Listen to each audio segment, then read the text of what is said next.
Emmanuel Macron, en première ligne après la sortie du président, Christophe Castaner assume. Le porte-parole du gouvernement a défendu jeudi 5 octobre, après la nouvelle polémique suscitée par la sortie d'Emmanuel Macron sur ceux qui foutent le bordel, la volonté de nommer les choses du chef de l'État et d'arrêter la langue de bois. Il y a ceux qui alimentent les polémiques et il y a ceux qui font, a lancé Christophe Castaner sur Radio Classique et Paris Première. Alors oui, le président de la République a utilisé dans une conversation privée avec le président de la région Aquitaine un mot qui provoque le débat. Mais est-ce qu'il n'y a pas de nombreux Français qui pensent cela? Je crois qu'on peut être cultivé et parler comme les Français. Je pense qu'on peut aussi avoir l'objectif en politique, c'est le cas d'Emmanuel Macron, d'arrêter la langue de bois et d'oser nommer les choses, a-t-il développé.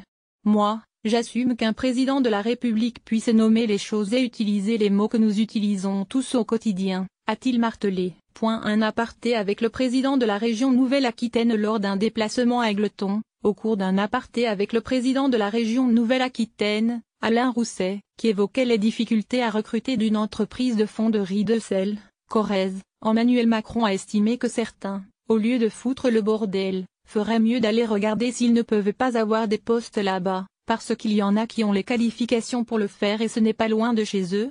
Pour Macron certains GMS feraient mieux de chercher des postes au lieu de foutre le bordel. https://ojo2v1nldhpic.twitter.com/rjz9jib, franceinfo@franceinfo, 4 octobre 2017. Le déplacement avait été perturbé plus tôt par un rassemblement de salariés et ex-employés licenciés de l'équipementier automobile GMS, qui se sont heurtés aux forces de l'ordre. Ceux qui manifestaient étaient les syndicats d'une entreprise voisine, GMS, sur laquelle l'État, les collectivités locales, se sont très fortement mobilisés pour la sauver, a déclaré Christophe Castaner, soulignant que la situation de blocage organisée par certains a fait peur à tous les investisseurs. La petite phrase d'Emmanuel Macron a fait réagir la classe politique, de droite comme de gauche. Le PS a ainsi appelé le président de la République à rester maître de son langage et à respecter les Français. Quand la porte-parole des Républicains Valérie Boyer a dénoncé le mépris du chef de l'État pour les Français. Le député de la France insoumise Alexis Corbière, lui, a répondu sur Twitter à la défense de Christophe Castaner, abandonner la langue de bois n'implique pas d'utiliser une langue de classe méprisante.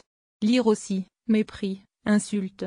Gauche et droite réagissent aux mots de Macron tous les matins. Recevez gratuitement la newsletter du HuffPost. À voir également sur le HuffPost. Envoyer une correction.